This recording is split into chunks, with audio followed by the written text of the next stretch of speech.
اور رمضان کا مہینہ تو ہے ہی معافی کا مہینہ، اس لیے فرمایا شب قدر کی رات ہوتی ہے، معافی کا عام اعلان ہو رہا ہوتا ہے، لیکن اللہ ایک بندے کی معافی سے فرشتوں کو روک دیتا ہے کہ اس کی معافی کا اعلان نہیں کرنا۔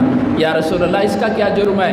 فرمایا اس کا جرم یہ ہے کہ یہ اپنے بھائی کو معاف کرنے کے لیے تیار نہیں، اس لیے جب یہ اپنے بھائی کو معاف کرنے کے لیے تیار نہیں تو پھر ہم اس کو کیوں معاف کر دیں؟ عجیب معاملہ ہے۔ اگر وہ معاف نہیں کرے گا تو قیامت والے دن 10 نیکیاں لے لے گا، اس کی 15 نیکیاں لے لے گا، 20 نیکیاں لے لے گا، لیکن اگر اس کو معاف کر دے گا تو اللہ فرماتے ہیں تم اپنے بھائی کے ساتھ جو معاملہ کر کے آؤ گے قیامت میں تمہارا معاملہ تمہارے ساتھ وہی کروں گا۔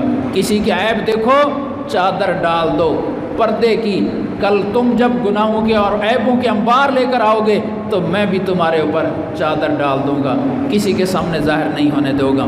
معاف کر دو، کل تم جب میرے سامنے مجرم بن کے حاضر ہوگے تو میں کہوں گا یاد ہے میرے فلاں بندے کو میری وجہ سے، چاہے وہ تمہارا بھائی تھا، چچا تھا، لیکن میرا حکم سن کر تو نے معاف کر دیا تھا، ایک گناہ معاف کیا تھا، ایک اس کی زیادتی معاف کی تھی، اور تو 1000 گناہ لے کر آیا ہے اور میں آج ساری تیری معاف کر رہا ہوں، تم معاف کر کے آؤ۔